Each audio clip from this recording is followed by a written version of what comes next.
Time stream में आप सभी का स्वागत है। मैं हूं मनोज ठाकुर। नमस्कार देवी और सज्जनों, मेरा नाम है मुकुल देव रक्षपति। आज हम पहुंच गए हैं इस चुनावी बेला में ठियोग में, और ठियोग कहें तो ऊपरी शिमला का या पहाड़ों का एक प्रवेश द्वार है, और यहां से हम कह सकते हैं कि सेबों का सीजन शुरू हो जाता है।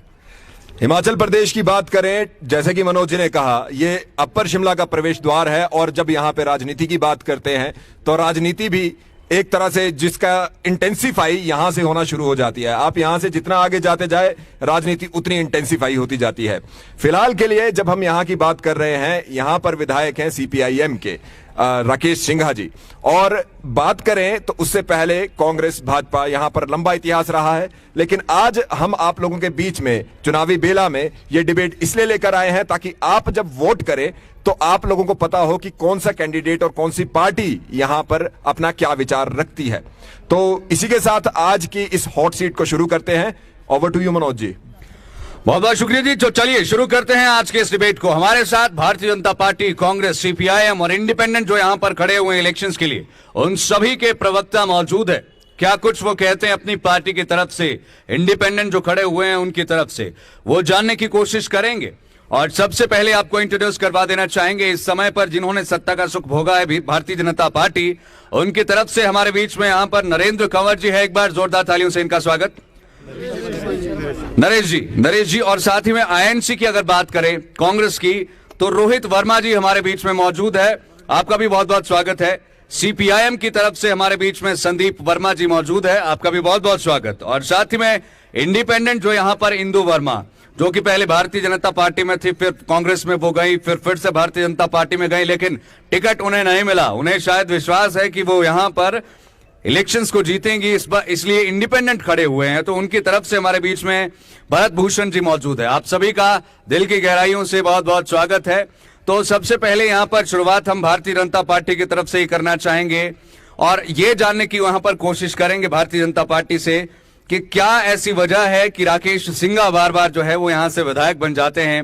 भारतीय जनता पार्टी के इस बार सरकार बनी हिमाचल प्रदेश में, फिर भी यहां पर से जो है वो विधायक उभर करके नहीं आया। क्या यहां पर कोई कामों में कमी रह जाती है, क्या रहता है? एक तो मैं आपकी जानकारी को करेक्ट करता हूं कि राकेश सिंघा जी बार बार नहीं, मात्र ठियोग से एक बार विधायक बने 2017 में। उसके क्या कारण थे आप जानते हैं, लेकिन मैं सिर्फ इतना कहना चाहता हूं कि 1990 के बाद भारतीय जनता पार्टी की 4 सरकारें बनी, और ठियोग से एक भी बार उस सरकार में सत्ता पक्ष का विधायक नहीं था। लेकिन उसके पश्चात भी ठियोग में जो बड़े बड़े काम हुए, चाहे ठियोग की ITI है, चाहे अपनी यहाँ की सब्जी मंडी है, चाहे पराला की सब्जी मंडी है, चाहे ठियोग का डिग्री कॉलेज है, ये भारतीय जनता पार्टी की सरकार में ही बना है। और वर्तमान में जयराम जी की सरकार ने किसानों और बागवानों के लिए, चाहे वो पराला का 100 करोड़ रुपए का प्रोसेसिंग प्लांट हो, चाहे वो वहाँ बनने वाला 60 करोड़ रुपए की लागत से CA स्टोर हो, चाहे पराला की एडिशनल मंडी हो, शिलारू की मंडी हो, या थर्मटी में बनने वाली मंडी हो, 250 करोड़ रुपया किसानों और बागवानों के लिए एग्रीकल्चर हॉर्टिकल्चर मार्केट प्रोड्यूस के लिए खर्च हुआ है। उसके साथ साथ ही आपके ध्यान में होगा कि 2 सप्ताह से यहाँ अनाउंस हुई, जहाँ हमारे विरोधी कहते थे कि ये सिर्फ शगुफा है, दोनों नायब तहसीलदार काम करना शुरू कर दिए। मैं सीधे इस चर्चा में ये कहना चाहता हूं कि जब भारतीय जनता पार्टी की सरकार आई, यहां पर विकास हुआ। और इस बार जब भारतीय जनता पार्टी की सरकार निश्चित तौर पर रिपीट हो रही है, ठियोग में सरकार के साथ चलने वाला विधायक होगा, तो ये विकास की गति और आगे बढ़ेगी। अब ये ठियोग की जनता को तय करना है कि हमें विपक्ष में बैठने वाला विधायक चाहिए, धरने देने वाला विधायक चाहिए कि विकास करने वाला विधायक चाहिए। चलिए, धरने देने वाला विधायक तो हमेशा ठीक ही रहता है सड़कों पर अगर रहे, लेकिन हाँ, आप कह रहे हैं भारतीय जनता पार्टी जब भी आई विकास किया। इस बार क्या हो गया? यहाँ पर बस स्टैंड की खस्ता हालत है, पार्किंग के लिए है नहीं। ये स्कूल का ग्राउंड एक बार दिखाइए जरा। स्कूल का ग्राउंड है, इसको पार्किंग का स्थल बनाया हुआ है। क्यों सौतेला व्यवहार इस बार किया गया है? अभी आपने रिपीट कहा कि जब डबल इंजन की सरकार फिर से रिपीट होगी, इस वाले कार्यकाल को क्यों नेग्लेक्ट हर बार कर दिया गया है कि कोरोना आ गया, फलां हो गया, ढिमका हो गया, विकास दिखा नहीं। कोरोना आ गया, क्या हो गया, ये बहाना आप बना रहे हैं, मैं नहीं बना रहा हूँ। नहीं, ये बीजेपी बना रही है। हमें 3 साल मिले, आप कहते नहीं है। जहां तक ठियोग के विकास का सवाल है, यहाँ पर बस स्टैंड का काम लगा है, लगभग बनकर तैयार होने वाला है। 2017 में सरकार आने से पहले यहाँ बंजर भूमि थी, नंबर 1। दूसरा, एक बाईपास का शिलान्यास 2016 में किया गया था। उसके बाद कांग्रेस की सरकार रही, एक कस्सी उस शिलान्यास में नहीं लगी। 2019 में उस बाईपास का निर्माण शुरू किया। पिछली सरकार ने 31 करोड़ रुपए की डीपीआर बनाई। जब प्रैक्टिकल तौर पे आए तो वो डीपीआर ही गलत थी। उसको डीपीआर को रिवाइज करना पड़ा, गवर्नमेंट ऑफ इंडिया से उसकी अप्रूवल लेनी पड़ी और वर्तमान में 54.72 करोड़ की लागत से बहुत जल्दी, लगभग महीना 1.5 महीने के अंदर जो है वो बाईपास बनकर तैयार हो जाएगा महीना 1.5 महीने के अंदर। आप क्या कहेंगे बस स्टैंड को लेकर के? कह रहे हैं तो तैयार है बस स्टैंड तो हमारा, बसें खड़ने के लिए बिल्कुल। सर्वप्रथम मैं लाइव टाइम के सभी दर्शकों को नमन करता हूं। आप जानते हैं कि जो चुनाव होता है वो मुद्दों पर होता है, वो चाहे राष्ट्रीय मुद्दे हैं, प्रादेशिक मुद्दे हैं, स्थानीय मुद्दे हैं। मुद्दे 3 प्रकार के मुद्दे चुनाव को इफेक्ट करते हैं। राष्ट्रीय मुद्दों में मोदी जी की सरकार पिछले 8 वर्षों से इस देश में है। इस सरकार ने हिमाचल के साथ हमेशा सौतेला व्यवहार किया है। आपकी दर्शकों की जानकारी के लिए मैं दोबारा रिपीट करता हूं कि मोदी सरकार ने 69 नेशनल हाईवे जो इस हिमाचल प्रदेश में बनाने थे तो 8 साल में उसकी डीपीआर तक तैयार नहीं कर पाए। सर ठियोग पर बात करते हैं, ठियोग पर आते हैं सिर्फ। दूसरी बात, ये सब राष्ट्रीय, प्रादेशिक और स्थानीय तीनों मुद्दे किसी भी चुनाव को इफेक्ट करते हैं, इसलिए मैं संक्षेप में ये तीनों चीजें बताना चाहूंगा। दूसरा, ये जो क्षेत्र है ये किसान बाहुल्य क्षेत्र है। मोदी सरकार और जयराम की सरकार ने पेट्रोल डीजल के दाम आसमान छू रहे हैं। बेरोजगारी, जो 2 करोड़ रुपए हर वर्ष वादा किया था मोदी सरकार ने रोजगार देने का, मैं आपके चैनल के माध्यम से पूछना चाहूंगा भाजपा के प्रवक्ताओं से कि हमारे हिमाचल को कितना मिला है, वो कृपया जनता को बताएं कि हमारा हक कहां गया है। बिहार गया है, पंजाब गया है, हिमाचल में जो रोजगार मिला है उसमें आधा, मोर देन 50% जो है बाहरी लोगों को मिला है। ठीक है। जो स्थानीय मुद्दे हैं, स्थानीय मुद्दे, जब कांग्रेस की गवर्नमेंट थी तो यहाँ 5-6 जो बड़े काम हुए थे, उसमें सबसे बड़ा जो काम किया था 1134 करोड़ रुपया जो बागवानी प्रोजेक्ट के लिए लाए थे। मुझे बड़े खेद के साथ कहना पड़ रहा है कि हमारी जो भाजपा सरकार है और स्थानीय विधायक है वो नाकाम रहे हैं। वो जो हमारे द्वारा लाया गया 1134 करोड़ का जो फंड था वो खर्च करने में नाकाम रहे हैं।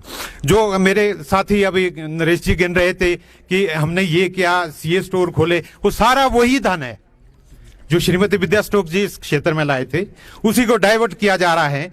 इस पर श्वेत पत्र जारी करे भाजपा। रही बस स्टैंड और बाईपास की बात, हॉस्पिटल की बात, तो ये सरकार और स्थानीय विधायक जो माकपा से है दोनों नाकाम रहे हैं कि 4 साल पहले जो काम शुरू हो चुके थे, कांग्रेस गवर्नमेंट में जो काम शुरू हो चुके थे, एक भी काम ये पूरा नहीं कर पाए। बस स्टैंड अब बताएं। बस स्टैंड भी अभी कंप्लीट नहीं है। कुरपन खंड की जो जल योजना है, इस मैं समझता हूँ वो एशिया में फर्स्ट 10 योजनाओं में आती है, वो भी पूरी नहीं कर पाई है। हॉस्पिटल, मिनी सेक्रेटेरिएट, अनेकों दर्जनों में ऐसी योजनाएं बताऊंगा जो कांग्रेस ने क्या किया। कांग्रेस की लाई हुई योजनाएं हैं ये सब। नहीं, फिर तो विपक्ष में कांग्रेस है वहां पर। जहां तक भाजपा की बात है, भाजपा ने एक काम किया है कि इस क्षेत्र से सौतेला व्यवहार किया है। आप ये सेब बाहुल्य क्षेत्र है, फर्टिलाइजर जो 700 रुपए में मिलता था आज 1700 रुपए में है।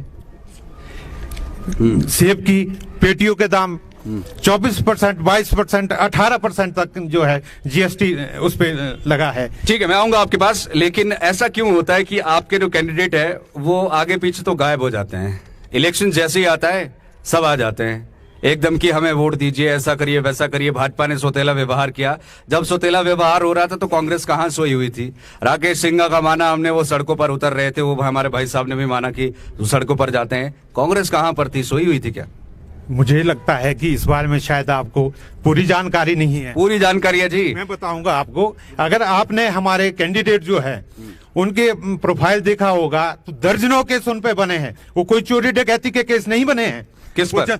कुलदीप सिंह राठौर जी पर। वो तो अब आए, वो तो पैराशूट एंट्री हुई उनकी। अगर अब आए होते तो वो केस दहेज में नहीं लाए, वो भाजपा सरकार ने बनाए। वो जब सड़कों पर लड़ रहे थे उन्होंने किसी की मां बहन को नहीं छेड़ा, वो जनता के बीच थे, उसी लिए केस बने।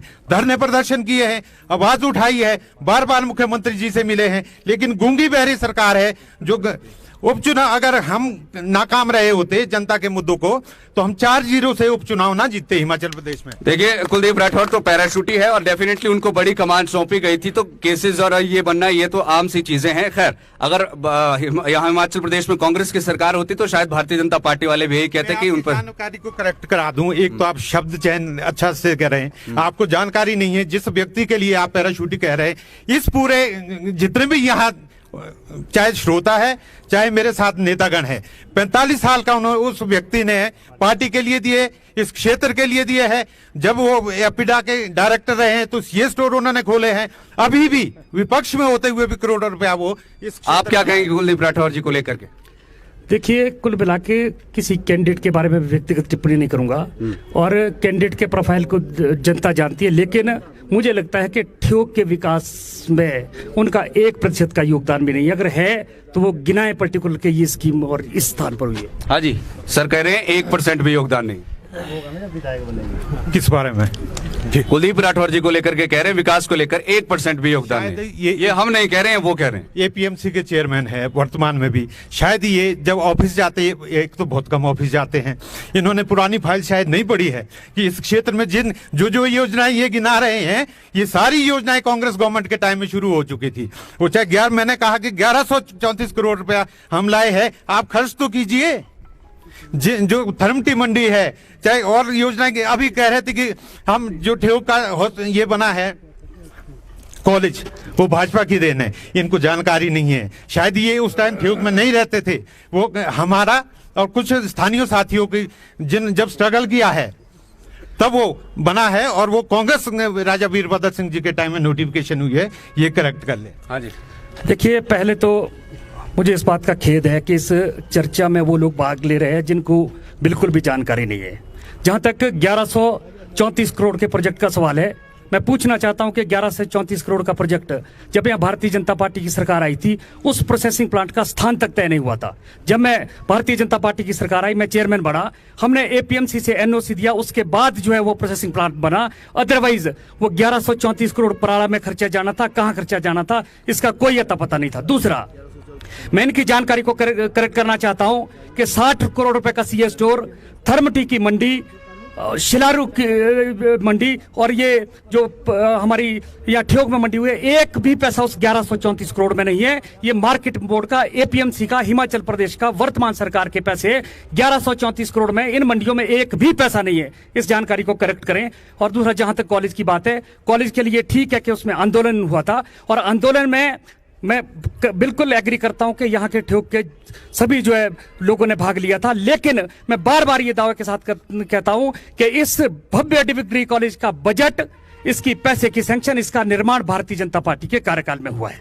भारतीय जनता पार्टी के कार्यकाल में हुआ है। अब हम आना चाहेंगे यहाँ पर जो सिटिंग विधायक है सीपीआईएम के, राकेश सिंघा, जिनको आपने खूब सड़कों पर देखा होगा। सर, सड़कों पर तो गए सिंघा जी, लेकिन सोल्यूशन नहीं निकला। क्या कहेंगे, क्या मतलब क्या कमी ऐसी रह गई? मनोज भाई, आपका बहुत बहुत स्वागत, और सभी साथियों का भी मैं बहुत बहुत स्वागत करता हूं कि वो इस डिबेट का हिस्सा बने। सबसे पहली बात जो मैं आपको कहना चाहूँगा कि धरना देना एक मजबूत जनतंत्र की निशानी है, और किसी कवि ने भी कहा है, मुझे उनका नाम याद नहीं आ रहा, कि अगर सड़क सो जाए तो संसद आवारा हो जाती है। और इस देश का जो इतिहास रहा है वो बड़ा लंबा, जो आज़ादी की जो लड़ाई है वो लगातार उसमें लोग धरना, प्रदर्शन, सत्याग्रह, जुलूस, वो उसका हिस्सा रहा है, तब इस देश को आज़ादी मिली। और मेरे साथियों ने भी कहा कि कुलदीप सिंह राठौर पे धरना प्रदर्शन के केसेस बने और हमारे ऊपर आरोप लगा रहे हैं कि जी विधायक धरने देता है। और साथी नरेश ने भी कहा कि जी धरना देने वाला विधायक है। जब सुषमा स्वराज मंत्री थी और अनुराग ठाकुर एमपी थे, गैस के दाम 440 से 470 हुए थे। राजघाट पर पूरी रात धरना किया, बहुत सुंदर नृत्य का वहां पे प्रदर्शन हुआ। और अगर कोई गरीब की आवाज को लेकर, गरीब की जरूरत को लेकर, स्कूल और शिक्षा को लेकर, स्वास्थ्य की सेवाओं को लेकर अगर धरना होता है तो मुझे नहीं मालूम कि इन लोगों को क्यों तकलीफ होती है।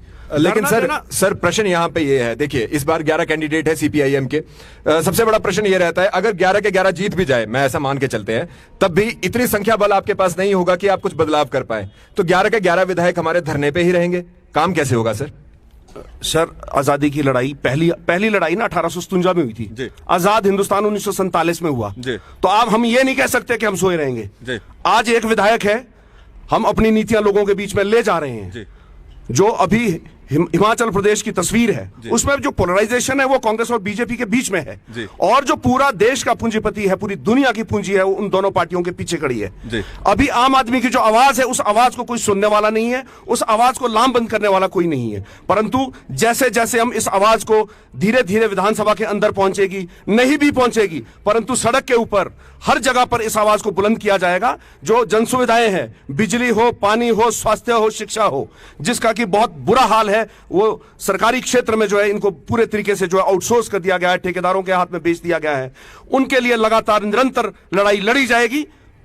आप जानते हैं कि चुनाव एक 5 साल बाद एक प्रक्रिया है और ये प्रक्रिया कॉन्स्टिट्यूशनल एक नेसेसिटी है कि वो करना है, उसमें हमें भाग लेना है। परंतु जहां तक परिवर्तन की बात है, परिवर्तन Rome was not built in a day, इसमें समय लगता है। चलिए सर, हमारे बीच में आजाद प्रत्याशी की ओर से भी सर आए हैं, इनसे भी बात करेंगे। सर, कांग्रेस भाजपा अब आजाद अगर जीत भी जाते हैं तो फिर किसी ना किसी पार्टी को समर्थन देना पड़ेगा, किस पार्टी को समर्थन जाएगा? और दूसरी बात, अगर मान लीजिए किसी भी पार्टी को समर्थन नहीं देते हैं, फिर ठियोग का काम कैसे करेंगे? ठियोग के क्षेत्र के लोगों की जो आकांक्षाएं हैं वो कैसे पूरी करेंगे? मैं लाइव टीवी के माध्यम से सभी जनता का और सभी दर्शकों का बहुत बहुत धन्यवाद करता हूं। और जो ये लाइव टीवी सब दर्शक देख रहे हैं, ये सभी भली भांति यहाँ की सारी जनता और सारा मतलब जनसमूह जानता है कि इस ठियोग के विकास के लिए स्वर्गीय श्री राकेश वर्मा जी ने कितना बड़ा बलिदान दिया है। वो चाहे कांग्रेस की सरकार रही, चाहे बीजेपी सरकार रही, जो चेहरे आज मेरे को दिख रहे हैं ये कोई भी ऐसा नहीं है जो जिन्होंने इस क्षेत्र के लिए कुछ मतलब किया हो धरातल पे।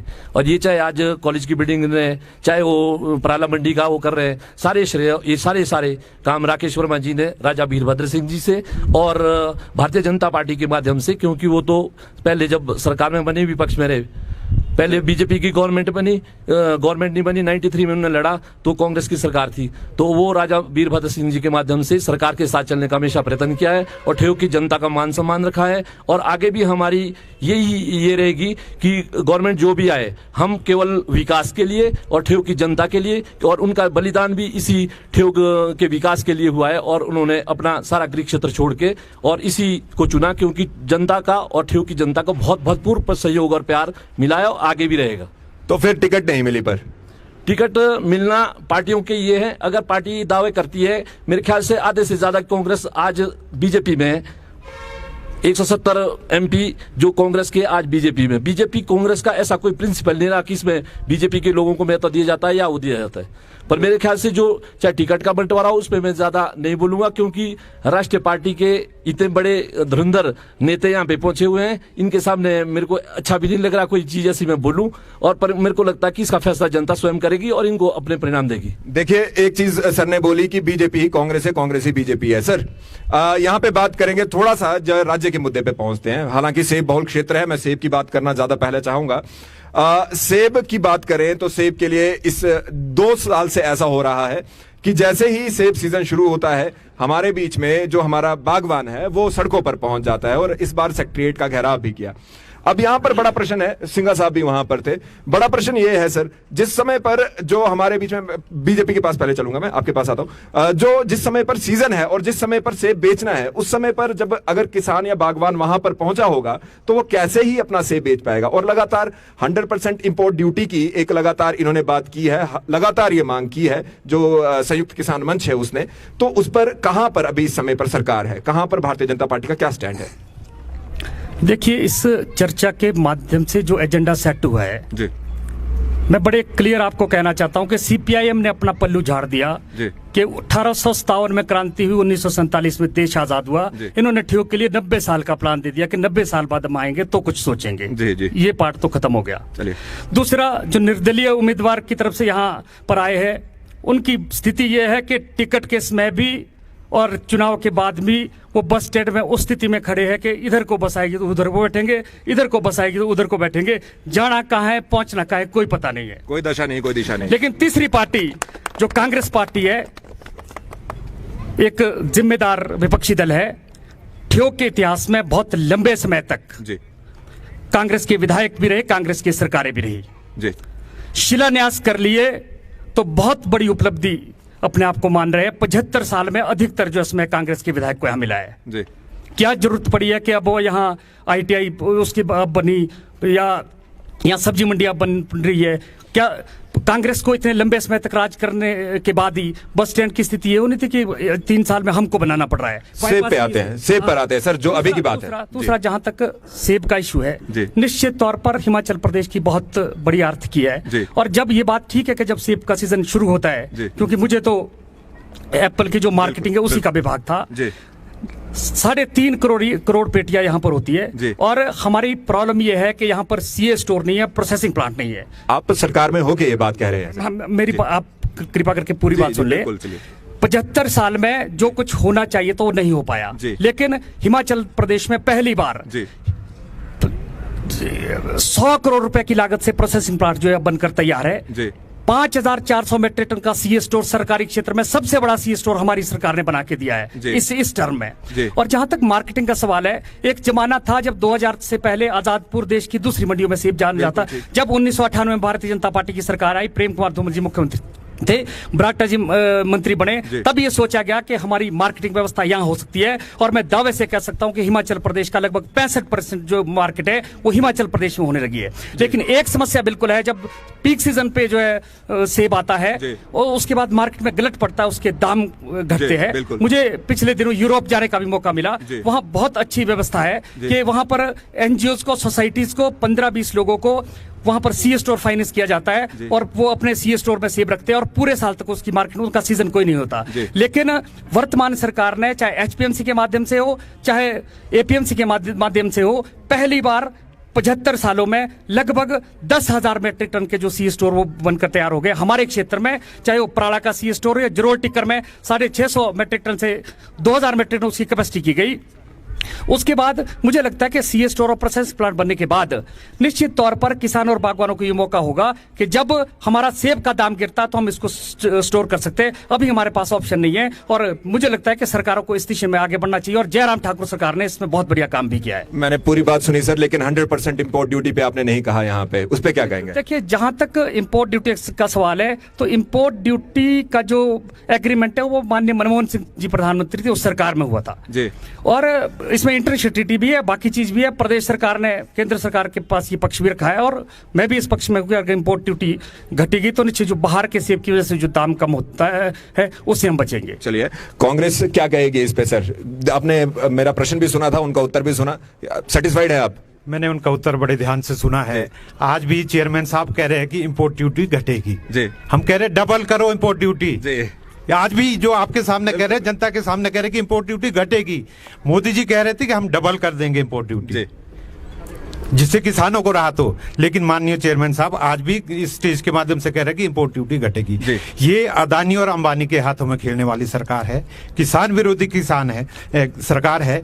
जो फर्टिलाइजर 700 रुपए में मिलता था, आज वो 1700-1800 रुपए में इनके टाइम में मिल रहा है। सेकंड, इंसेक्टिसाइड्स, पेस्टिसाइड्स, उसके रेट देखिए, इस 4 सालों में उनके 70% रेट बढ़ चुके हैं। उन चीजों पे भाजपा के जो प्रवक्ता है, माननीय चेयरमैन साहब है, वो कुछ प्रकाश डालें तो जनता के सामने बेहतर होगा। आप कॉटन के रेट देख लीजिए, 18% 24% तक GST लग रही है। किसान प्रोडक्शन के बाद कितना, अगर आज मुझे लगता है कि 600-700 रुपए पर बॉक्स जो है खर्चा आ रहा है। लेकिन ये सब आंखें मूंद कर बैठे हैं। मेरे साथी संदीप जी ने कहा कि हम एलिगेशन लगाते हैं कि ये धरना देते हैं, प्रदर्शन देते हैं। धरना प्रदर्शन देना लोकतंत्र में जो है खूबसूरती है। CPI के साथ आप यहाँ पर हैं? CPI के साथ मैं इस मुद्दे पर नहीं हूं, मेरी बात कंप्लीट होने दे। लेकिन कांग्रेस पार्टी कभी एक नलके के लिए धरना नहीं देती। ये आज ठियोग में पक्ष में है, ये इनकी जवाबदेही है। इनके लगता कि ये अगर जीते हुए भी इनके जो कैंडिडेट है वो सोचते कि आज भी विपक्ष में है, इनको जवाबदेही देनी पड़ेगी। जवाबदेही है। साथ ही साथ जो मेरे निर्दलीय साथी खड़े हैं, ये 15 दिन पहले तक, 20 दिन पहले तक भाजपा में थे और पूरे 5 साल तक प्रदेश के पदाधिकारी रहे हैं। तो ये भाजपा की बी टीम है। इनकी भी जवाबदेही बनती है कि पूरे 5 साल इन्होंने सत्ता का सुख भोगा है, आज जो जवाबदेही से भाग रहे हैं, तो इन्हें भी जवाबदेही होना पड़ेगा जनता के बीच। असली विपक्ष अगर ठियोग में है तो कांग्रेस है।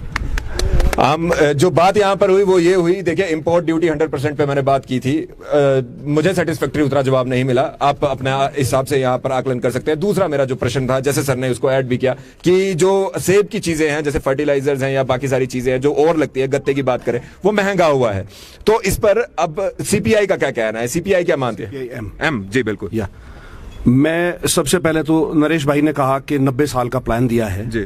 तो ये भूल रहे हैं कि जब भारत आजाद हुआ था, जो भारत की जो कम्युनिस्ट पार्टियां थी वो मुख्य विपक्षी पार्टियां थी जी। और 80 के दशक में 3 एमपी भाजपा के थे जी। और भले ही 1998 में वाजपेयी जी थे, उनकी उसमें अध्यक्षता में सरकार में आए जी। परंतु ये जो कह रहे हैं कि 90 साल का प्लान है, वो ये 90 साल का प्लान इसलिए बोल रहे हैं कि जब आजादी की जंग हुई थी तो ये वहां पर जो है महारानी विक्टोरिया की गोद में बैठते थे, इनके जो नेता थे वो माफीनामा लिखते थे और क्या नाम, उसके बाद जो है इन्होंने आजादी की जंग में किसी तरह का इनका पार्टिसिपेशन नहीं रहा। वो जो है जनता थी, नौजवान था, किसान था, दलित था, वो उसमें आजादी की लड़ाई में उनका एक हिस्सा रहा। इसमें इनका कोई दोष नहीं है, ये अपनी अधूरी जानकारी के साथ आए हैं। दूसरी बात, जो स्थानीय मुद्दे हैं जी, सरकार चाहे कांग्रेस की रही है चाहे भाजपा की रही है, चाहे सेब की खेती का सवाल है, चाहे जो जन स्वास्थ्य की बात है, पानी पीने के पानी की बात है, बिजली की बात है, सड़कों की बात है, दोनों सरकारों का जो रवैया है वो बहुत उदासीन रहा है।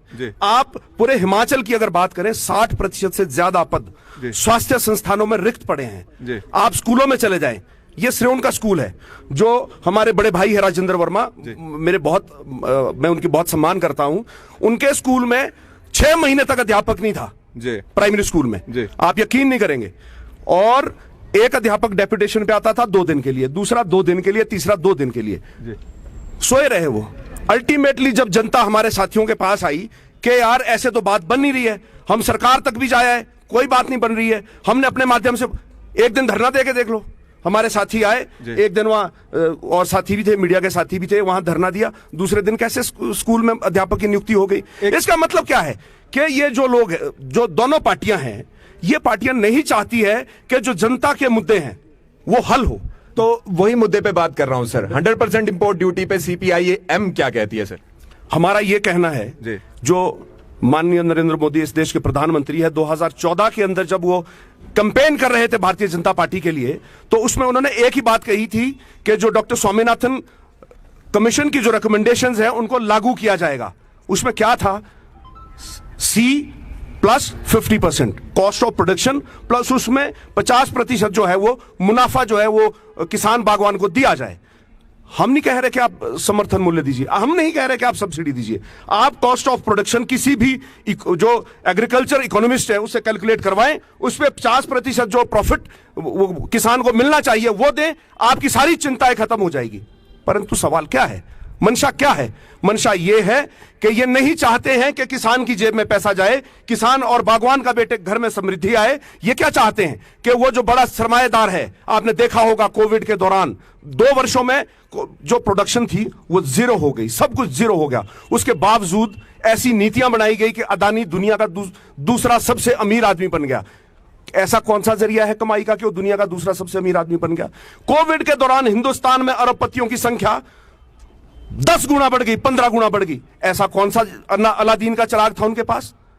आप देखिए, रोजगार की बात करें, 5500 रुपए में मल्टीटास्क वर्कर लग रहा है। एक तरफ आपने मिनिमम वेजेस एक्ट लगाया है कि जो सरकार मिनिमम वेजेस तय करेगी कानून के हिसाब से, उससे कम कोई भी जो व्यापारी है वो अपने कर्मचारी को वेतन नहीं दे सकता है। दूसरी तरफ यही सरकार जब नियुक्तियां करती है 5500 रुपए पे नियुक्ति करती है, और कैसी नियुक्ति करती है, एक बॉन्ड उनसे भर के लिया जाता है, ना आप रेगुलर होंगे, ना पेंशन मिलेगी, ना स्वास्थ्य लाभ मिलेगा, ना रिटायरमेंट के बाद किसी तरह का दूसरा लाभ मिलेगा। आप बताएं रोजगार के लिए प्रदेश के मुद्दों पर हम आएंगे, लेकिन उससे पहले ये आपसे जानना चाहेंगे, जैसे आप कह रहे हैं और राकेश सिंघा में सड़कों पर दिखे हैं, उससे कोई मुकरा नहीं जा सकता, लेकिन क्या राकेश सिंघा असहाय नजर आए हैं सरकार के समक्ष जिस तरह से आप कह रहे हैं? और क्या अगर आपके 11 के 11 कैंडिडेट्स जीतते हैं तो क्या आप स्ट्रांग विपक्ष के तौर पर उभर करके आएंगे?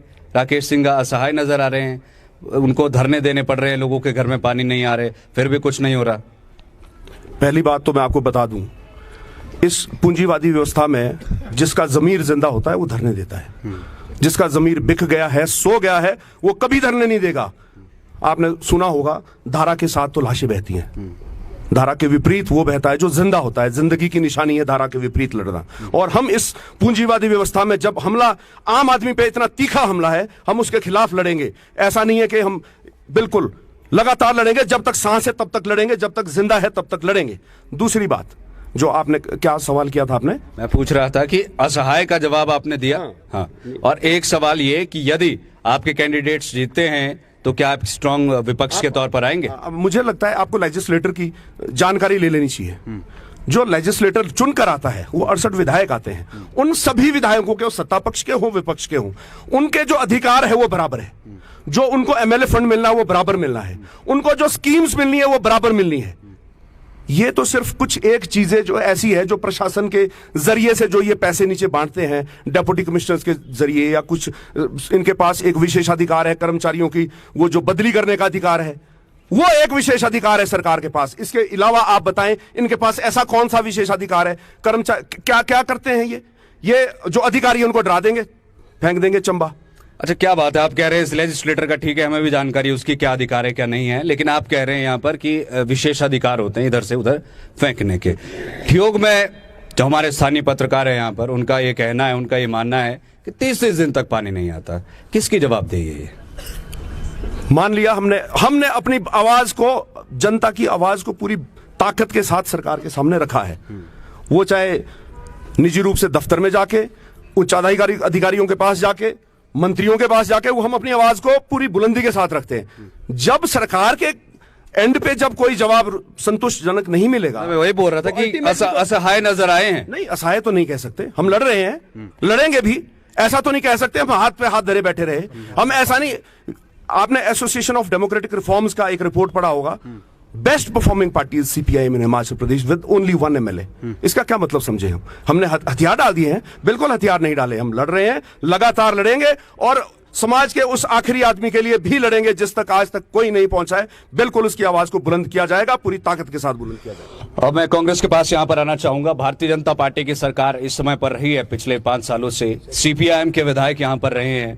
जो यहाँ के जनता के मुद्दे हैं, देखिए बस स्टैंड बनना ना बनना, ये बड़े लंबे प्रोजेक्ट है। बाईपास की भी अगर हम बात करें, 2 सरकारें बदल गई है, हुआ कुछ नहीं है उसमें खास, लेकिन पानी जैसी मूलभूत सुविधा, शौचालयों जैसी मूलभूत सुविधा और पार्किंग जैसी मूलभूत सुविधा, ये तो मतलब होने वाले काम है, ये हो सकते हैं। आप किसे इसे यहाँ पर जो है वो जवाबदेही इसकी मानते हैं कि ये भारतीय जनता पार्टी की जवाबदेही है या सीपीआईएम के विधायक की है? क्योंकि भारतीय जनता पार्टी वाले कह रहे हैं कि भाई हमने बहुत कुछ किया है, सीपीआईएम वाले कह रहे हैं कि हमारे साथ जो है वो सुतेला व्यवहार हुआ है।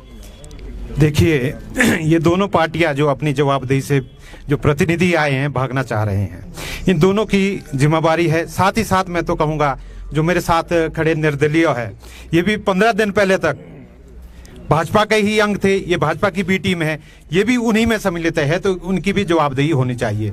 मैं विश्वास दिलाता हूं यहाँ आपके चैनल के माध्यम से समस्त जनता को, चाहे बाईपास का मुद्दा है, चाहे बस स्टैंड का मुद्दा है, चाहे हॉस्पिटल का मुद्दा है, और पानी का जो एशिया की फर्स्ट 10 में आने वाली स्कीम कुरपन खंड की, वो भी कांग्रेस ने शुरू की है। जहां तक ये 3 मुद्दे हैं जो क्षेत्रीय मुद्दे हैं ठियोग के, जैसे ही कांग्रेस की गवर्नमेंट बनती है, हम 6 महीने के अंदर अंदर ये तीनों काम कंप्लीट कर दिखाएंगे। 6 महीने के अंदर तीनों काम, बाईपास भी, यस, कंप्लीट करके, बस स्टैंड भी, यस। और फिर ये आज शपथ लेता हूं मैं आपके सामने, और अगर नहीं हुआ तो हम जवाबदेही है, फिर उस बात के लिए हम जवाबदेही है जनता के सामने कि विद इन 6 मंथ हम ये तीनों काम कंप्लीट करके दिखाएंगे। हम बजट भी लाए थे, शुरू भी किया, शिलान्यास भी किए सबके, लेकिन इनकी लेट लतीफी और कोऑर्डिनेशन नहीं है बीजेपी के गवर्नमेंट में और स्थानीय विधायक में। हाँ, यदा कदा स्थानीय विधायक जयराम जी के साथ नाटी डालते हुए देखे गए हैं, लेकिन वहां पर आवाज उठाते नहीं देखे गए। 1-2 बार यहाँ जरूर सड़कों पर आवाज उठाई थी, धरना प्रदर्शन किए थे, लेकिन विधायक का जो काम है वो वहां जयराम जी के पास धरना दे, प्रदर्शन दे, ठेक की जनता भी साथ देगी, लेकिन ठेक में रोज रोज जाम करना कोई सॉल्यूशन नहीं है। आपको नहीं लगता कि जिस तरह से कांग्रेस एक बड़ी विपक्षी पार्टी हिमाचल प्रदेश में, जितने विधायक है, आपको नहीं लगता जो ठियोग के मुद्दे थे आप उससे सेटिस्फाइड है कि जो यहाँ के आपके जो रिप्रेजेंटेटिव्स थे उन्होंने उस बात को पूरी तरह से उठाया, आगे रखा? क्या आप सेटिस्फाइड है उससे? ठेक के मुद्दे कांग्रेस पार्टी ने बड़े जोर शोर से उठाए। मैं स्वयं कहां पर सर? मैं स्वयं भी माननीय मुख्यमंत्री जी से कई बार मिला, डेपुटेशन के माध्यम से मिला। एक जो तरीका होता है लोकतंत्र में, पहले हमने उनसे मुलाकात की, उसके बाद धरना प्रदर्शन भी हुए हैं। मैंने आपको बताया कि जो हमारे कैंडिडेट है उन पर दर्जनों केस है और इसका फल भी मिला है। वो प्रदेश के अध्यक्ष भी थे, उनके अध्यक्षता में 4-0 अगर मैंडेट मिला है प्रदेश की जनता ने, तो प्रदेश की जनता सब देख रही है और मुझे विश्वास है कि अभी भी जो प्रदेश की जनता है सब वॉच कर रही है कि कौन क्या रोल है, किसका क्या दिखावा है। वो सब कांग्रेस के समर्थन में चल रहे हैं, चाहे वो ओपीएस की स्कीम है, सारे कर्मचारी, युवा वर्ग है। इन चीजों पर जो मुद्दे हैं, वर्तमान के मुद्दे हैं, चाहे मेरे कम्युनिस्ट साथी है, चाहे भाजपा के साथी है, सब चुप हैं इन मुद्दों पे कि रोजगार कहां से देंगे, कैसे देंगे और क्यों नहीं दे रहे, कि पिछले 5 सालों में कितने रोजगार दिए, जो वादा किया था इन्होंने, बेरोजगारों की संख्या क्यों बढ़ रही है। क्या कांग्रेस अपनी बारी का इंतजार कर रही थी? सिर्फ कांग्रेस विपक्ष में थी, एक जो सकारात्मक विपक्ष की भूमिका है वो कांग्रेस ने निभाई है, इसीलिए दर्जनों केस बने, निभाई है। देखिए, ये क्या आप इस परिभाषा को सही मानते हैं कि भाई विपक्ष की भूमिका बढ़िया निभाई है इसीलिए हजारों केस बने? देखिए, कांग्रेस ठियोग में अपने आप में उलझी हुई है। अभी अभी मेरे मित्र कह रहे थे कि जो निर्दलीय उम्मीदवार है वो भाजपा की बी टीम है, लेकिन 15 दिन पहले तो बड़े गाजे बाजे के साथ आपने आप उस बी टीम को अपनी पार्टी में शामिल कराया था। आप क्यों उस चीज से मुकर रहे हो? दूसरा, मेरा कहना यह है कि आपने अभी कहा कि धरने में क्या कांग्रेस सीपीआईएम के साथ है। 2017 में ये तो चुनाव में भी सीपीआईएम के साथ चली गई थी और 5 तारीख के बाद जब कांग्रेस के उम्मीदवार की जमानत जब्त होती नजर आएगी तो कोई बड़ी बात ना हो कि कांग्रेस 2017 की तरह अपना वोट शिफ्ट करना शुरू कर दे। 2017 की तरह यहाँ पर ये कह रहे हैं कि इस बार जमानत जब्त होगी। बहुत बड़ी स्टेटमेंट है। प्रदेश अध्यक्ष रहे हैं कुलदीप राठौर, जमानत जब्त, क्या कहेंगे? मेरे साथी नरेश शर्मा जी से एक प्रश्न आपको अवश्य पूछना चाहिए था कि इस क्षेत्र में 1993 के बाद भाजपा का कोई भी उम्मीदवार नहीं जीता और कितनी बार इनकी जमानत जब्त हुई है। और कई बार तो मैं आपके चैनल के माध्यम से बताना चाहूंगा, हो सकता है कि जब लंबी छलांग लगानी हो तो 2-4 मीटर पीछे भी दौड़ना पड़ता है। तो वर्तमान में जो स्थिति बनी है प्रदेश की और इस क्षेत्र की, अवश्य ही जो हमारा प्रत्याशी यहां से जीत कर जाएगा, हिमाचल प्रदेश में कैबिनेट में स्थान मिलेगा उन्हें। और इस क्षेत्र के जितने भी मुद्दे हैं, मैंने आपसे पहले भी कहा कि ये चाहे बस स्टैंड है, चाहे बाईपास है, 6 महीने के अंदर हो जाएंगे। हाँ जी, आप पर यह आरोप लग रहे हैं, कभी आपको बीजेपी यहां से धक्का दे रही, कभी कांग्रेस वहां से धक्का दे रही कि भाई ये पहले बीजेपी में थे, फिर गाजेबाजी से कांग्रेस में आए, फिर से बीजेपी में, अब टिकट नहीं मिला तो फिर अब इंडिपेंडेंट जीत गए, इंडिपेंडेंट इलेक्शन लड़ रहे हैं। इस पर आप क्या कहेंगे? ठियोग के विकास के लिए हमारे धड़े को बहुत बड़ा धड़ा माना जाता है। ये कांग्रेस और बीजेपी की अपनी बुखलाट है। आज इनकी शक्ति परीक्षण आज पहली बारी हो रहा है क्योंकि इकट्ठे मिलके हमारे साथ लड़ते थे। आज इनको बेचारों को अपने लिए तड़पना पड़ रहा है जैसी मछलियां तड़पती है। तो इनकी बुखलाट सामने नजर आ रही है। हम विकास के लिए लड़े हैं, विकास के लिए जाएंगे। और नरेश शर्मा जी को मैं एक बात कहना चाहता हूँ कि हमारी बस पूरी फुल होके जाएगी और विकास की तरफ जाएगी। विकास की तरफ जाएगी? बिल्कुल। कौन सा विकास? ठियोग का विकास। नहीं, अच्छा चलिए, अब मान लीजिए अगर इंदु वर्मा, मुकुल जी ने भी प्रश्न पूछा था कि अगर वो जीत जाती है तो फिर आखिर किस तरफ? अगर जीत जाती है तो सरकार की तरफ जाएंगे, जिसकी सरकार बनेगी। बड़ा क्लियर सा यहाँ पर जवाब दे दिया। हाँ जी, आप कहना चाहते हैं कुछ? मुझे ये कहना है कि राजनीति में नैतिकता जो होती थी वो अब बिल्कुल बेच दी है। पहले लोग राजनीति में आते थे सेवा के लिए, अब आते हैं कमाई के लिए। मुझे बताएं, राकेश वर्मा जी पहले बीजेपी में, फिर इंडिपेंडेंट, फिर बीजेपी में, फिर इंदु वर्मा जी कांग्रेस में, 10 दिन बाद फिर बीजेपी में। ये नैतिकता कहां है? जनता का विकास कहां है? आप आज जाकर देखिए। मैं मुख्यतः बिल्कुल जिम्मेवारी के साथ कांग्रेस और बीजेपी के नेता देखें, चाहे एमएलए हो रहे हो, चाहे मंत्री रहे हो, उनका अपना विकास देख ले जनता। और जनता का विकास तो जो है वो दूर के ढोल सुहावने वही बात रह जाएगी। नेताओं का अपना विकास लगातार हो रहा है। जहां तक आम जनता, गरीब और पिछड़े वर्ग का विकास है, वो बिल्कुल ये संजीदा नहीं है उस विकास के लिए। मैं ये कहना चाहता हूं। मैं पब्लिक के पास भी आऊंगा, लेकिन उससे पहले हमारे बीच में भारतीय जनता पार्टी से जो है यहाँ पर प्रवक्ता है, वो कुछ कहना चाहते हैं। देखिए, मुझे लगता है शायद एक प्रश्न आपने छोड़ दिया था पानी वाला। इससे पूर्व मैं क्लियर करना चाहता हूं कि इस डिबेट में जब 100% इम्पोर्ट ड्यूटी का सवाल था, हो सकता है कि गलती से मेरे को बढ़ाने के बजाय वो घटना कहा होगा, मैं उसके लिए क्षमा चाहता हूं। जहां तक पीने के पानी की समस्या का सवाल है, बहुत बड़ी समस्या ठियोग के अंदर ये है। निश्चित तौर पे पिछली सरकार के टाइम में जो कुरपन खड्ड का शिलान्यास किया था, उसका जो डीपीआर थी वो 139 करोड़ की थी और उसमें नाम मात्र का बजट था। वर्तमान में भारतीय जनता पार्टी की सरकार आई, जयराम ठाकुर जी प्रदेश के मुख्यमंत्री बने, ना केवल उसमें बजट का प्रोविजन किया बल्कि उसकी डीपीआर को 139 करोड़ से 286 करोड़ रुपए कर दिया और 247 करोड़ रुपया वर्तमान सरकार ने जल जीवन मिशन से उस प्रोजेक्ट में बजट डाला है। और वर्तमान में नून तक जो है 7 पंचायतों के 14,000 लोगों को पानी मिलना शुरू हो गया है। ठियोग क्षेत्र की 68 पंचायतों में से 63 पंचायतों को उसे पानी मिलना शुरू हो जाएगा। ठियोग की जनता ने 2012 में ये 2022 का जो चुनाव उसमें यह तय करना है कि वर्तमान में जयराम ठाकुर जी के नेतृत्व में सरकार रिपीट हो रही है, उनको विपक्ष में बैठना है कि या सत्ता पक्ष का विधायक चाहिए। देखो, जहां तक विधायक निधि या प्रायोरिटी है वो तो एक क्लर्क भी बांट सकता है। आता हूं मैं आपके पास, लेकिन लेकिन उससे पहले मेरा एक सवाल है। जैसे कि कांग्रेस ने कहा है कि भाई बाईपास वाला मसला हो, चाहे बस स्टैंड का मसला हो या फिर पार्किंग का मसला हो, 6 महीने के अंदर सॉल्व आउट कर देंगे। कितना फिजिबल मानते हैं और भाजपा कितने टाइम में कर देगी? देखिए, बाईपास 31 दिसंबर से पहले पूरा होने वाला है और बस स्टैंड 1 महीने के अंदर पूरा होने वाला है। 6 महीने वालों से ये तो पूछो कि 75 साल कहां थे जो 75 साल सरकार में रहे हो। ये पूछें निश्चित तौर पर। हाँ जी, जरा आपसे पूछ रहे हैं कि 75 साल कहां थे आप? ये सवाल जो नरेश जी ने पूछा है, ये ठियोग की जनता का अपमान है कि अगर 75 साल आपको क्यों नहीं चुना। इसलिए नहीं चुना कि ठियोग की जनता आपको इस लायक नहीं समझती थी। हमें इसलिए चुना कि हमने 75 साल काम किया है। इसलिए भाजपा को 75 साल नहीं चुना। क्यों नहीं चुना? क्योंकि ये इस लायक थी। और राकेश सिंघा को क्यों चुना फिर? लगातार जनता के संघर्षों में रहे हैं, जो मूलभूत सुविधाएं हैं उनके लिए लगातार लड़ाई लड़ते रहे हैं। और एक बात मैं और बताना चाहूंगा, 1997 के अंदर दोनों पार्टियां कॉलेज के जो कॉलेज ठियोग में खुला उसके लिए बहुत खींचातान चल रही है कि कॉलेज हमने खोला। जब इस कॉलेज को लेकर आंदोलन हुआ, हम विश्वविद्यालय में छात्र थे और हमें लगा, स्टूडेंट फेडरेशन ऑफ इंडिया के हम लीडर थे, हमको लगा कि यहाँ के बहुत सारे बच्चे, सैकड़ों बच्चे शिमला में पढ़ने जाते हैं और बहुत यहाँ की आर्थिकी जो है वो इस लायक नहीं है कि वो वहाँ पे जाके शिक्षा ग्रहण कर सके।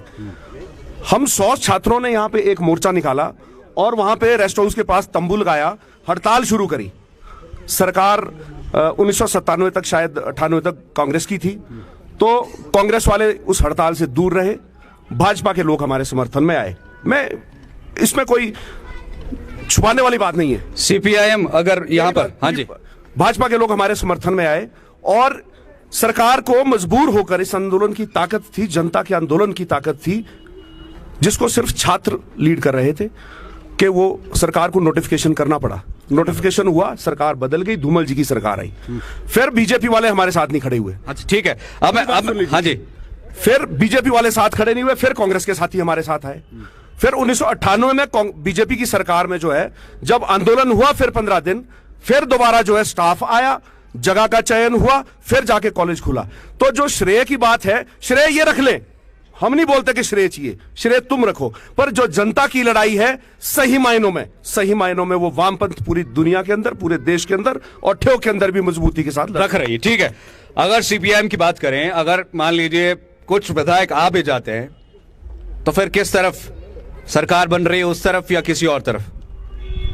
देखिए, आपको मैं स्पष्ट बता दूं, ये जो आपने सवाल किया है वो इस मंच से इसका जवाब नहीं दिया जा सकता है। ये कम्युनिस्ट पार्टी है, इसके अंदर जो फैसले हैं, वो जो हमारा नेतृत्व होता है, शीर्ष नेतृत्व होता है, वहां पे ये बहुत गहन चर्चा की जाती है। वो पोलिट ब्यूरो के स्तर का मसला है, उसका जवाब मैं दूंगा। मैं सिर्फ छोटी सी जो यहाँ कम्युनिस्ट पार्टी है उसका मैं लोकल कमेटी का सचिव हूं, तो मैं इस लायक अभी नहीं हूं कि मैं इस बात का जवाब दूं। हाँ, इतना जरूर है कि जो पूंजीपति परस्त जो नीतियां हैं उसके खिलाफ ये लड़ाई लगातार जारी रहेगी। वो कांग्रेस और बीजेपी अगर दोनों भी एक साथ इकट्ठे हो जाएं तब भी हम ये लड़ाई लगातार जारी रखेंगे। और आपको बता दें, आम आदमी पार्टी से भी हमने संपर्क साधने की कोशिश करी थी, लेकिन आम आदमी पार्टी के जो रिप्रेजेंटेटिव्स हैं वो हमारे बीच में नहीं पहुंच पाए। पता नहीं क्या उसके कारण रहे।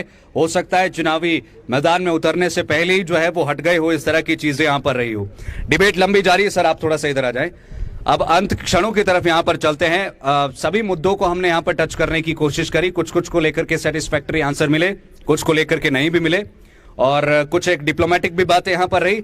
लेकिन अब जो प्रश्न आता है वो ये है कि अब आगामी चुनावों को किस तरह से सभी पॉलिटिकल पार्टियां देखती हैं, क्या विजन लेकर के आप यहां पर चल रहे हैं, और कितना मार्जिन आपका यहां पर बनने वाला है। सबसे पहले भारतीय जनता पार्टी के पास जाएंगे। देखिए, जिस तरह से ठियोग की राजनीतिक स्थिति का सवाल है, जो कांग्रेस के कैंडिडेट है, जिस क्षेत्र से वो आते हैं, वहाँ किस प्रकार की लड़ाई वहाँ चली है वो आपके ध्यान में होगा।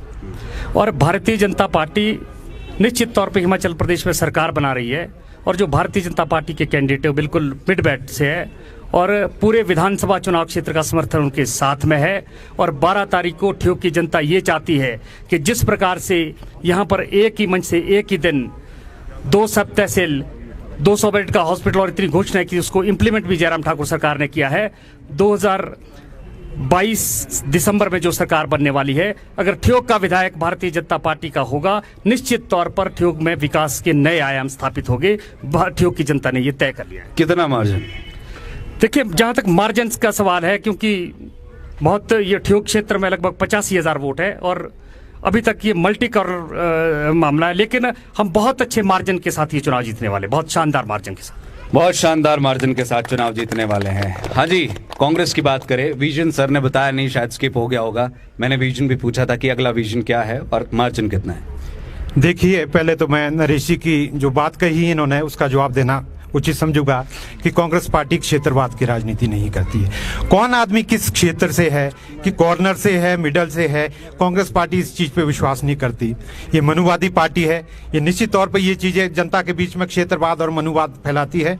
लेकिन जो कॉन्स्टिट्यूशन का अपमान ये नरेश जी कर रहे हैं, कॉन्स्टिट्यूशन ने ठियोग एक सेगमेंट है, लेजिस्लेटिव असेंबली सेगमेंट है, तो कहीं से भी किसी भी कॉर्नर से किसी भी गांव का आदमी हो, वो ठियोग का आदमी है। हम क्षेत्रवाद पे विश्वास नहीं करते। दूसरा कि अभी पिछले आपने देखा होगा 6 महीने पहले हिमाचल प्रदेश की जनता ने इन्हों को सचेत किया था, लेकिन जयराम जी और नरेश जी नहीं सुधरे। इनको 6 महीने का टाइम दिया था, और आने वाले दिनों में हम एक अच्छे बहुमत के साथ हिमाचल प्रदेश में सरकार बना रहे हैं। उस सरकार में जो कैबिनेट बनेगी उसमें ठियोग का भी एक महत्वपूर्ण स्थान होगा। ठियोग का भी महत्वपूर्ण स्थान होगा। मार्जिन एक अच्छे मार्जिन के साथ हम ये सीट निकाल रहे, I think more than 5,000। Confidence नहीं भाजपा कांग्रेस में मार्जिन बताने का, या अच्छे मार्जिन से बता रहे हैं?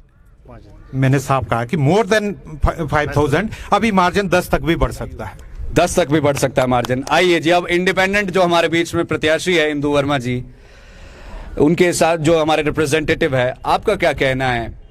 कितना डेंट डाल रहे हैं कहूं मैं, या कितना मार्जिन ले रहे हैं, या ये कहूं मैं डेंट की बात तो नहीं करूंगा, पर इतना जरूर बताता हूं कि ये लड़ाई हमारी जो विकास की लड़ाई है, इसमें जनता जनार्दन सब हमारा साथ दे रहे हैं, और ये सीट 100% इंदु वर्मा जी जीतेगी। और क्योंकि एकमात्र महिला है जो महिलाओं के लिए भी और सबके लिए एक विकास की दिशा में आगे बढ़ेगी।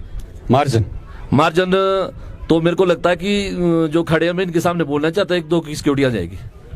1-2 की सिक्योरिटी आ जाएंगी हैं। CPIM, कांग्रेस और भाजपा, बड़ी बात कह दी आपने। चलिए देखते हैं, समय बताएगा। खैर, CPIM की बात करें, क्या फिर से एक बार राकेश सिंह बाजी मारेंगे, या भारतीय जनता पार्टी, कांग्रेस या फिर इंडिपेंडेंट यहां पर जो है वो बाजी मारने वाला है? देखिए मनोज जी, हमने कोशिश की है पिछले 5 वर्षों में हर उस व्यक्ति तक पहुंचने की जो पीड़ित है, शोषित है, जिसकी आवाज़ दबी हुई रही है, हमने हर उस व्यक्ति तक पहुंचने की कोशिश की है। जहां तक सेवाओं का सवाल है, उसके लिए हमने लगातार लड़ाई लड़ी है। पूरी ट्रांसपेरेंसी के साथ जो निधि विधायक को मिलती है, उसको पूरी ट्रांसपेरेंसी के साथ जो है जनता के बीच में दिया है। और मैं आपको बताऊं कि हमारे जो विधायक है, कोविड के दौरान पूरी सैलरी उन्होंने मुख्यमंत्री राहत कोष में दी। उसके अलावा जो वो हर महीने पूरी तनख्वाह लेते हैं, वो भी पूरे की पूरी जनता के बीच में बांट देते हैं। तो ये मार्जिन की लड़ाई नहीं है, ये तो जनता को देखना है कि उनके मुद्दों के लिए मजबूती के साथ कौन खड़ा है, कौन उनकी सेवा भाव से राजनीति में है और कौन अपनी सेवा भाव से राजनीति में है। ये जनता को तय करना है। मार्जिन वाली बात मैं इस लायक मैं नहीं हूं, इतने बड़े नेताओं की बराबरी में आपने मुझे बिठाया है, पर मैं अपने आप को इतना काबिल नहीं समझता कि मैं मार्जिन आंक पाऊं। ये तो इन लोगों का जो काफी लंबा अनुभव होगा वो उसके आधार पर कह रहे हैं। परंतु एक बात मैं दोबारा आपके बीच में कहना चाहता हूं कि अगर किसी देश को, किसी सभ्यता को बर्बाद करना हो तो उसके जो युवा पीढ़ी है उसको आप गलत रास्ते पे डाल दो। और हिंदुस्तान दुनिया में एक ऐसा देश है जिसके पास 25 से 45 वर्ष की सबसे ज्यादा जनसंख्या है। और बहुत दुख की बात है, चाहे कांग्रेस हो चाहे भाजपा हो, जो चिट्टा जो हिमाचल प्रदेश में जिस तेजी के साथ फैला है, जिस तेजी के साथ उसने युवा पीढ़ी को बर्बाद किया है, उसको लेकर ये बिल्कुल संजीदा नहीं है। उसको कैसे रोका जाएगा? और हम पूरी मजबूती के साथ जन आंदोलन के जरिए ये जो नशे की जो लत हमारे युवाओं को जकड़ रही है, उसके लिए एक वैकल्पिक खेल मैदान कैसे निर्माण किया जाए, उनके लिए क्या एक्टिविटीज ऑल्टरनेटिव युवाओं को दी जाए जो इस नशे से दूर हो, और कैसे इस नशे को फैलने से रोका जाए, इस पे हम अगले 5 वर्षों के लिए हम एक विजन डॉक्यूमेंट तैयार करेंगे और लगातार उसके लिए हम जो है संघर्ष करेंगे। मेरा ये कहना है। लगातार संघर्ष करेंगे। जनता के बीच में, जनता जनार्दन अगर कुछ प्रश्न पूछना चाहे तो पूछ सकती है। अगर किसी के जहन में कोई भी प्रश्न हो, कोई अगर पूछना चाहे। लाइव टाइम्स टीवी से मैं मनोज ठाकुर, हमारे बीच में मुकुल देव बृहस्पति जी मौजूद रहे। इस डिबेट को हमने यहां पर करने की कोशिश की। साथ ही में सुरेश शर्मा जी हमारे बीच में, आप भी आ जाइए कृपया। आपसे भी हम जानना चाहेंगे कि आखिरकार कैसी ये डिबेट रही है, क्योंकि हेड ऑफिस से हमारा यहाँ पर आना हुआ है। आपको यहाँ के स्थानीय मुद्दों का ज्यादा बेहतर तरीके से पता है। भारतीय जनता पार्टी की तरफ से, कांग्रेस पार्टी की तरफ से, निर्दलीय की तरफ से और साथ ही में सीपीआईएम की तरफ से हमारे बीच में प्रवक्ता मौजूद रहे। कैसे देखते हैं इस डिबेट को? देखिए, डिबेट अच्छी है। 5 साल के बाद ये मौका आता है और एक मंच मिलता है। सबने अपनी अपनी बात रखने का प्रयास किया, बचने का भी प्रयास किया, क्योंकि ये राजनीति है तो राजनीति में हर कोई चाहता है कि बचने का भी प्रयास करे और सरकार की जो योजना है उसको रखने का भी प्रयास करे। लेकिन जो मुद्दे हैं पिछले 5 सालों में, वो मौजूदा सरकार रही है, वो मौजूदा विधायक रहे हैं, चाहे विपक्ष रहा है, किसी ने भी जो है उसका सही तरीके से समाधान करने का कोशिश नहीं की है। मौजूदा सरकार थी, मुख्यमंत्री जी 4 साल बीतने के बाद उनका एक दौरा होता है और जब भारतीय जनता पार्टी की सरकार से पूछा जाता है तो वो कहते हैं कि आप मौजूदा विधायक से पूछे। मौजूदा विधायक से पूछे तो बोलते हैं कि सरकार भारतीय जनता पार्टी की है, और अगर कांग्रेस से पूछा जाए वो कहते हैं कि हम तो विपक्ष में बैठे, हम कुछ कर नहीं सकते। तो दिक्कतें तो आम लोगों को आ रही है, जिसके लिए जवाबदेही किसी की नहीं है। सब एक दूसरे के ऊपर आरोप प्रत्यारोप लगाते हैं। इसी बीच जो है अब तय लोगों को करना है कि जो हमारा नेता हो, वो पक्ष में हो चाहे विपक्ष में हो, जवाब उसको देना है, काम उसको करना है। जिसकी सरकार आती है काम उसको करने हैं।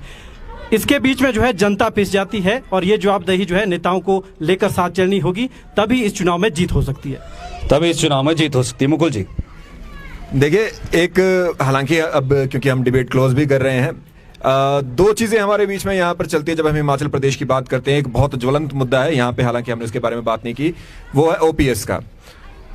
ओपीएस के 2 मतलब निकलते हैं। एक है होता है कि ओनली ओल्ड पेंशन स्कीम और एक होता है ओनली पॉलिटिकल स्टंट। तो कौन सी ओपीएस आपको चाहिए वो आप लोग निर्णय लीजिए, और कौन वो देगा वो भी आप लोग निर्णय लीजिए। ठियोग की बात करें या पूरे हिमाचल प्रदेश की बात करें, उम्मीद ये करेंगे कि आप जिन प्रतिनिधियों को चुनकर भेजे वो जनप्रतिनिधि न केवल आपकी आवाज बनकर, एक सशक्त आवाज बनकर आप लोगों की आवाज उठाए, बल्कि उसके साथ साथ ही एक स्ट्रॉन्ग हमारे पास विपक्ष भी रहे और उसी के साथ हिमाचल प्रदेश जो है वो तरक्कियों के आलम पर जाए। मुकुल जी, आपने ओपीएस की बात करी है। ओपीएस उनके लिए है जो नौकरी पेशा है, जिनके पास खेती बाड़ी है, उनके लिए कोई योजना नहीं है। बिल्कुल। सेब की बात हम करते हैं, एमपीएस की बात करते हैं, रेटों की बात करते हैं, उसके बारे में कोई बात ही नहीं करता, कोई चर्चा नहीं होती। ये तो उनकी बातें हो रही है। जो कर्मचारी है, जो बेरोजगार हैं, जिनके पास आय के साधन नहीं है, उनके लिए कुछ भी नहीं है। तो ये सारी बातें जो है सामने लानी होगी, नेताओं से पूछना होगा, तब कुछ बात बनेगी। उम्मीद यही है कि इस चुनावों में आप सारी चीजों को मद्देनजर अपना वोट करें, वोट अवश्य करें, ये आपका अधिकार भी है और आपको करना भी चाहिए। उसी के साथ मुझे लगता है ट्यूब के लिए अभी के लिए काफी है। बिल्कुल। लाइव टाइम्स टीवी के लिए मेरा नाम है मुकुल देव रक्षपति, हमारे बीच में सुरेश भाई और उन्हीं के साथ मनोज भाई, कैमरा पर निशांत सूद जी और अजय भाटिया जी। देखते रहे लाइव टाइम्स टीवी। जय हिंद, जय भारत।